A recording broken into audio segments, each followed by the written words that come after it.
Hello Join Friends, siapapun kalian yang sedang menonton ini, semoga selalu diberikan kesehatan dan rezeki yang melimpah dimanapun kalian berada.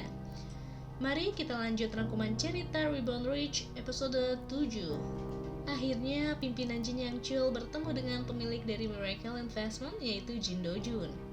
Pimpinan Jin Yang Chul terkejut karena yang mengacaukan Sun Yang Group memanfaatkan Chang Jae untuk mempermalukan Jin Yang Chul, mengambil proyek kota Seoul baru, menjadikan Jin Motors umpan untuk mengambil alih Sun Yang Motors, memaksa membeli Hando Steel dengan harga yang tinggi untuk menguras dana Sun Yang. Itu adalah Jin Do-jun, cucu bungsunya, melakukan itu bersama dengan Oh Se-hyun, dan Do-jun membenarkannya. Jin Yang Chul marah, kenapa cucunya melakukan itu padanya? Kakeknya tidak akan menyerahkan Sun Yang karena Do-jun bukan cucu sulungnya. Do-jun mengatakan jika ia akan membeli Sun Yang Group milik kakeknya dari uangnya sendiri. Di sisi lain, Seung-jun bersama dengan Hyun-min. Sepertinya Hyun-min menolak Seung-jun karena menurutnya Seung-jun terlalu baik dan kurang ambisius dalam bisnis. Akhirnya Hyun-min mengajak berjabat tangan Seung-jun dan mengatakan agar kita bisa berakhir dengan senyum. Kembali pada perbincangan Jin Yang Chul dengan Jin Do-jun. Do-jun mengatakan ia paling tahu jerih payah kakeknya saat membangun Sun Yang. Suatu hari paman sulungnya akan menjadi pimpinan. Yang sulung mewarisi semuanya, termasuk cucu sulungnya, itu aturan kakeknya. Jin Yang Chul mengatakan jika Do-jun tahu mengapa ia melakukan itu. Do-jun mengatakan, apakah Sun Yang akan menjadi seperti sekarang, seperti yang kakek pimpin, jika yang pewarisnya hanya karena marga kakeknya? Sementara bermarga sama belum tentu mewarisi kewirausahaannya. Ia tahu kakeknya khawatir karena anak-anaknya tidak ada yang seperti dia. Makanya kakeknya belum memberikan apa-apa ke putra sulungnya karena kakeknya masih ragu. Jin Yang Chul mengatakan jika ia akan menyingkirkan pionnya. Oh Se-hyun akan dipenjara karena kasus penyuapan wali kota Chang Jae, dan Chang Jae akan dipenjara karena korupsi. Wali kota baru akan menggantikannya dan proyek kota baru akan berpindah tangan. Do-jun meminta kakeknya agar mencabut gugatan Oh Se-hyun dan sebagai gantinya ia akan memberikan proyek kota baru pada Sun Yang Konstruksi. Di sisi lain, Chang Jae sedang bersama Pak Lee di ruang wali kota. Chang Jae mengatakan hasil penyelidikan internal mengatakan jika ada nama dari istri wakil pimpinan pada daftar spekulasi real estate. Beralih pada Do-jun, ia mengatakan pada kakeknya jika Chang Jae akan mengadakan pers. Kakeknya meremehkan, apakah Chang Jae memiliki kekuatan biarpun melakukan pers berkali-kali? Do-jun mengatakan bagaimana jika ceritanya berbeda. Ia memberikan suap pada menantunya adalah cucu bungsunya untuk pemilihan wali kota serta pengembangan proyek kota baru, dan menantunya terlibat dalam spekulasi tanah. Tentunya publik akan berpikir jika dalangnya adalah pimpinan Sun Yang Group yaitu Jin Yang Chul. Kakeknya tidak bicara, hanya minum teh dan tangannya bergetar serta menahan amarah. Ini pertama kalinya ada seseorang yang bisa menantang Jin Yang Chul dan yang bisa membuat pimpinan Jin Yang Chul tidak berdaya. Akhirnya Chang Jae melakukan pidato dan menyatakan tidak akan membiarkan para tunawisma menjadi korban para spekulator tanah. Di mobil, Pak Lee mengatakan jika ia sudah menyelesaikan masalah daftar spekulator tanah menantunya yang terlibat ditutup tanpa tuduhan. Di rumah, Jin Yang Chul marah pada menantunya mengapa ia melakukan itu. Padahal ayahnya bekerja keras sebagai pemodal usaha atau investor, tetapi ia anaknya justru mengacaukannya dengan menggunakan nama keluarganya sebagai spekulator tanah. Jin Yang Chul bertanya siapa yang menghasutnya untuk melakukannya. Adegan beralih pada Seung-jun yang sedang duduk melihat dokumen dan akan menuju kakeknya. Di bawah ia bertemu dengan neneknya dan neneknya mengatakan agar Seung-jun jangan menghadap kakeknya dulu. Setelah memarahi ibunya, kakeknya memanggil ayah Seung-jun. Di dalam ruangan, Jin Yang Chul marah pada anak sulungnya.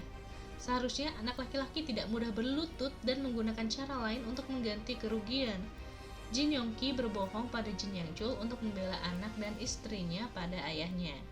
Yong-ki mengatakan itu semua ulahnya karena ia ingin segera mengganti uang kerugian atas pembelian Hando Steel. Kaki Yong-ki kram dan ayahnya menyuruhnya berdiri.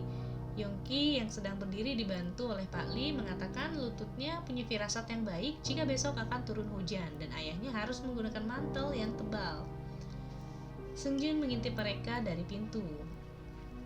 Lalu Seung-jun mengompres kaki ayahnya yang sakit dengan air hangat Ayahnya mengatakan jangan melakukan hal yang aneh lagi, jangan sampai membuat kakeknya marah. Kakeknya masih bisa memaafkannya jika itu adalah ulah ayahnya yang melakukan kesalahan, tetapi tidak dengan cucunya.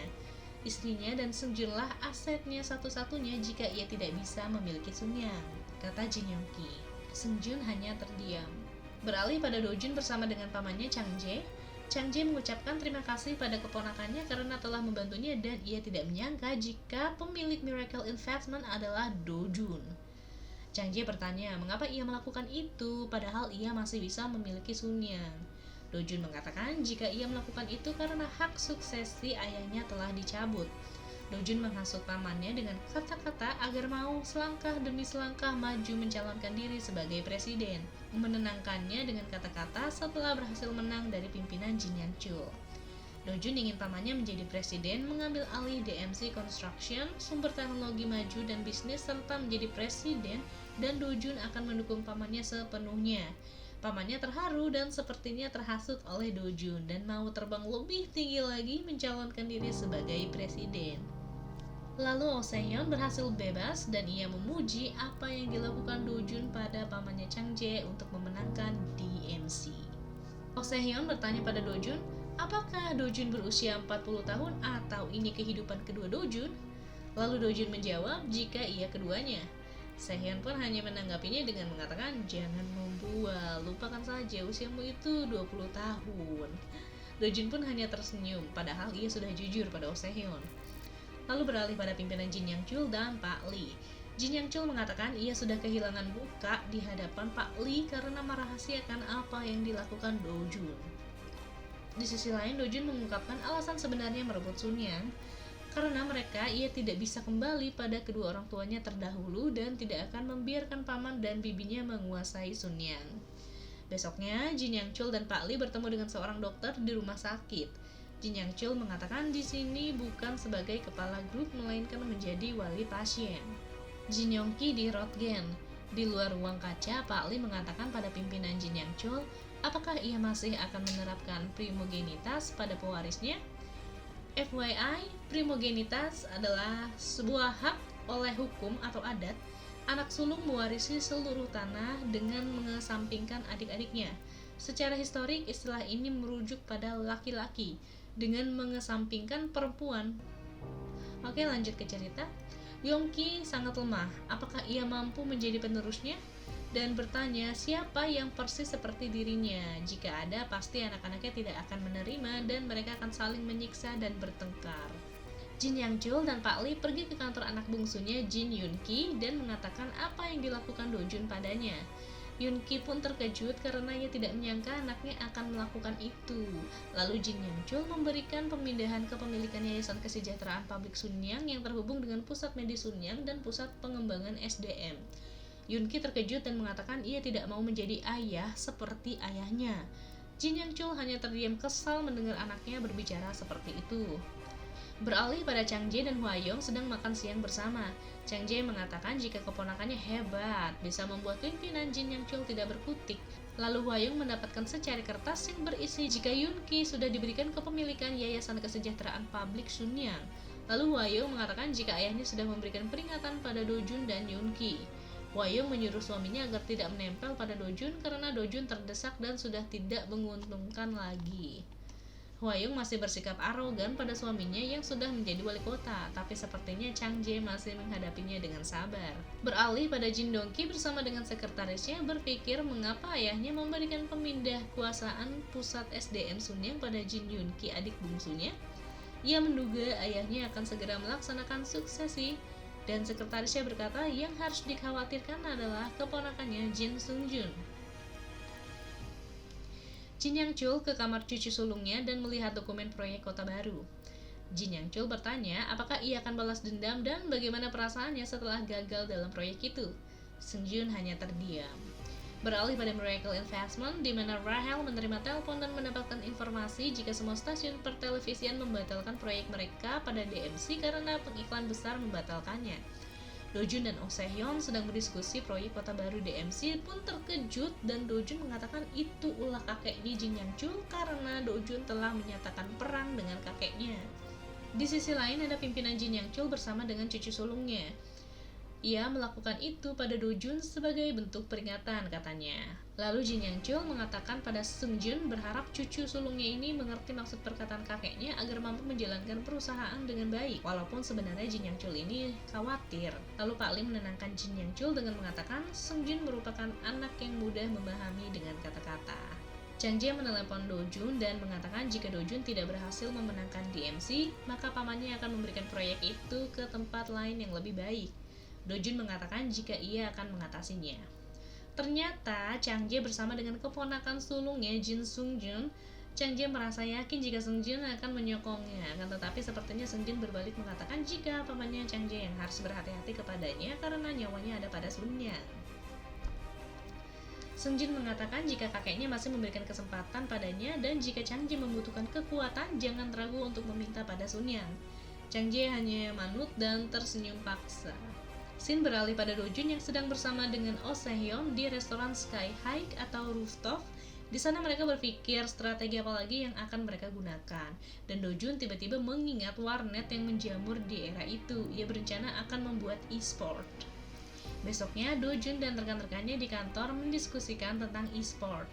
Dan Rahel mengatakan sebuah perusahaan kartun menunjukkan minat dan akan membantu semua yang dirancangkan Dojun.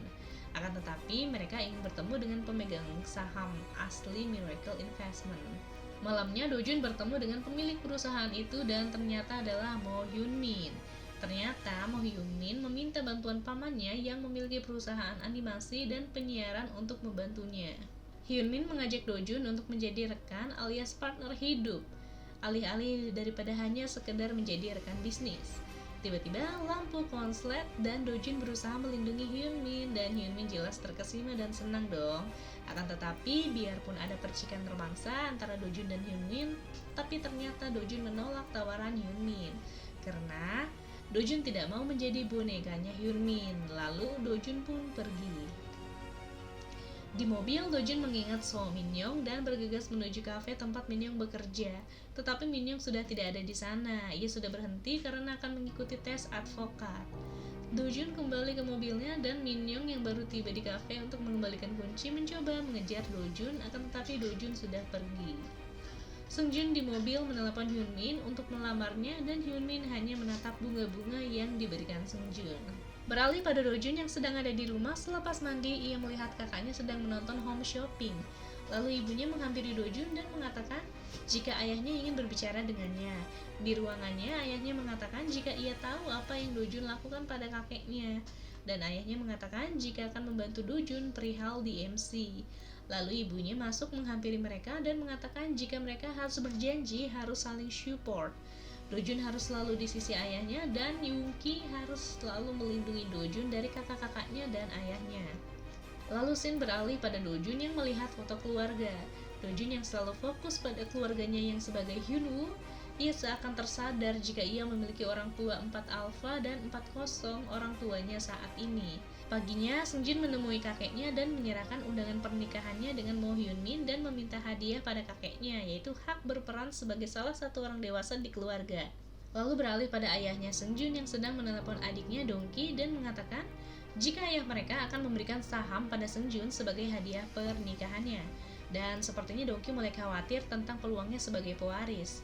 Hwayong yang sedang menelpon ibunya Lee Pil-ok mengatakan sepertinya pernikahan Seungjun adalah suatu penobatan karena Seungjun akan mewarisi tahta. Lalu ibunya mengatakan tentu saja karena Seungjun cucu sulungnya dan menutup teleponnya.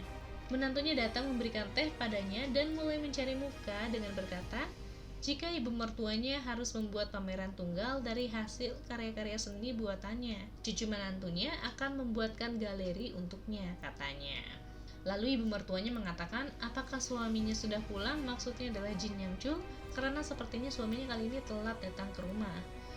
Lalu beralih pada Jin Yang Chul di tempat mobil-mobil antik, dan ia duduk di dalam mobil itu melihat hasil röntgen anaknya, yang sepertinya anaknya memiliki suatu penyakit yang hanya bisa mengandalkan keberuntungan. Ketika ia bertemu dengan dokter tempo hari dan ia juga mengatakan di otaknya ada bom yang suatu saat akan meledak.